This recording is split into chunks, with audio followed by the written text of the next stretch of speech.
Hello, this is Sunday, November 17th, and this is Seeing Peru, a remote viewing travelogue. Yesterday, we had a fun day out on the water, visiting the Paracas. It's called the Candelabra. It's a very large glyph or figure scraped into the desert side of a sand dune that faces the sea. It's about 2,200 years old that they determined from the carbon dating of the pottery around it. And they think that it was used perhaps as a guide for seafaring people that they believe came from Polynesia. Rather than all of the migration coming down through North America, the DNA has shown that there's much more population from Polynesia, so there's thought that this was a marker. The guide yesterday, the Peruvian guide, said that this shape was more like a cactus, and it suggested the hallucinogenic properties that are used to do guides, to do visualizations, to do journeys, inward journeys in the ceremonies around there. There are different theories, but it's really quite a lovely spot. Excuse me. After that, we took a boat ride to the natural area a little ways away, and we saw sea lions and penguins and all kinds of birds, and took tunnels under the island that are formed, formed naturally, sea tunnels that went under. It was quite beautiful, and I'll show you video of all of these things as we're going, but then more at the end, as I usually do. After that, we hit another natural area, just with some beautiful views of the coast, and we went to a museum, and the museum was the Tello Museum, Tello, in Paracas, and there they talked more about the Paracas culture, and they did have a couple more of the elongated skulls, the naturally elongated skulls from the people that lived 2,000 to 3,000 years ago, as I had mentioned the other day. Their DNA has been tracked back to the Balkans, to the Baltic Sea area, as I mentioned, and they had a number of, especially funerary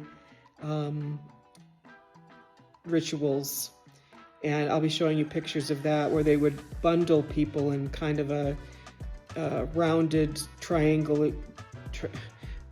edged triangular bundle, and then put the bundles almost like a seed pod into a kiva, a round part that goes in. You descend through the ground through a round opening, and then there's a cave underneath, and there's pictures of these pods underneath. It was quite interesting. There were more textiles with just some beautiful symbology, and some of them really touched me because the beings were kind of flying on their sides, and they were shaped in a lot of the way that I do my remote viewing, that my beings show up as sideways, kind of flying. That was really interesting. It's getting really interesting the more that I do remote viewing, to view all this symbology, because it's just very relevant in trying to figure out what it is that I'm seeing. Okay, so I'll show you the map, and then I'll show you a few pictures as we go, and at the end a little more thorough video. Sorry about the delay in the upload of the Nazca lines. Yeah, the Wi-Fi is not great, and it's taking forever to upload, so I'll do what I can. They will get up, but it will just take a little longer. Okay, take care. Bye.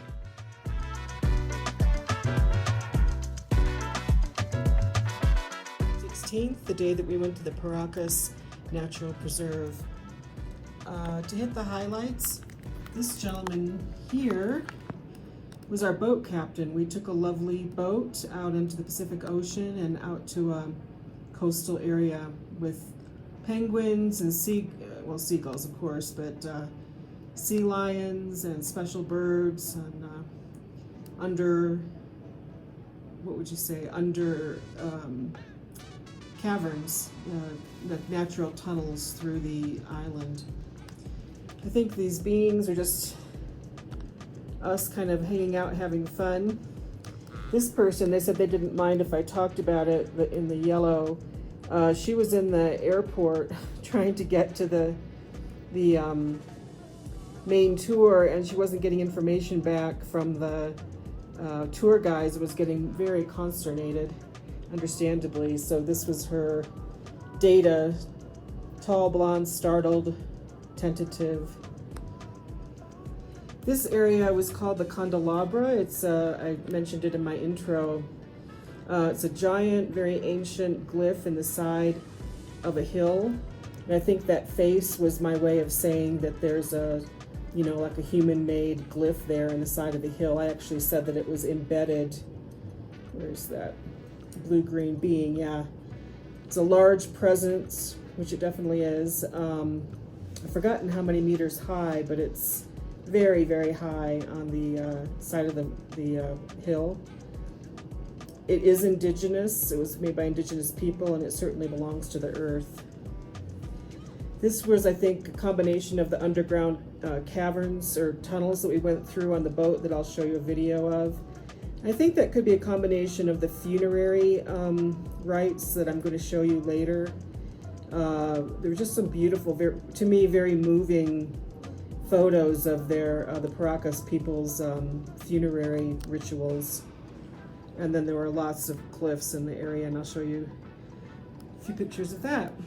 On the way out, we saw at the Tello Museum, we saw some more Paracas skulls. Some of them I couldn't figure out what this was. See, I said it was a head, incomplete. I'm losing my breath because it's 11,400 feet where I am right now in Cusco, Peru. It's higher than I've ever been. Okay, so it was incomplete with the top missing, a collapse of the head, an indentation of the head like a broken egg. I'll put a picture in here. It certainly was. They had done kind of brain surgery at that time, and a lot of the skulls looked like that. So that was completed that mystery of what the symbol was. So I think this was the sea lions in and out of their habitat. And then when I saw this ideogram, I thought, I wonder if I'm going to see paragliders, and I sure did on the way home. The description of these structures was very much the paragliders. And then this zigzag piece, it's kind of strange, but it was a structure that it's actually made to transport the guana, the poop basically from the top of the island for their uses on the main line. So those are all over the island, and I got data about taking off really fast around that structure. So going back to this guy, the boat captain. You can see, I'll put up his photo here. The hat is, of a hat shape, but it's not the exact hat shape. I often don't get that. But it was really funny because he had a goatee here, a pretty prominent goatee. So I was a little disappointed when I saw him and I took a picture of him and he didn't have a prominent goatee. But then I zoomed in on the photo, and much to my delight, he had a barely visible but very clear goatee on it. So that was rather delightful.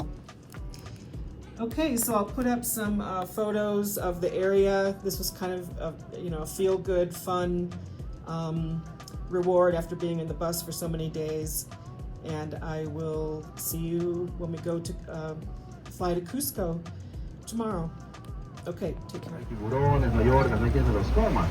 ¿Cómo se hace para controlar la población del león marino? Lo controla la naturaleza cuando ocurre el fenómeno del Niño. El agua se calienta, los peces migran al sur, los leones... We call them zarcillos because they have two white feathers. Entonces hay una pig, they do earring. Zarcillo means earring. Where is that? That is the reason because we call them zarcillos.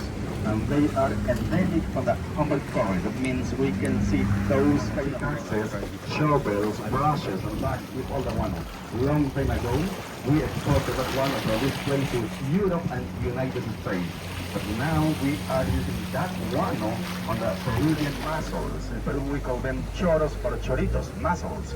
And we love to eat mussels in Peru. I can see thousands of mussels there over the stones. Y sobre las piedras, a estos puntos negros pegados, son los mejillones. En Perú les decimos choros o choritos, así decimos. Nos gusta comer choritos, pero están ahí por cientos pegaditos.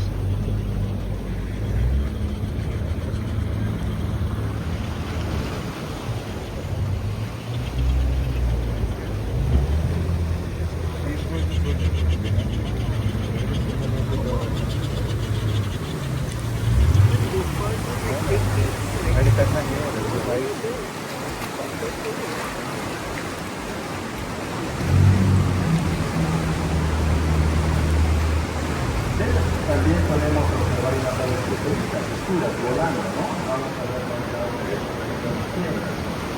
Su nombre es zarcillo. Localmente le llaman zarcillo porque esas aves tienen dos plumas blancas en ambos lados del pico, como lo más diferente como zarcillo. Por eso lo llaman así.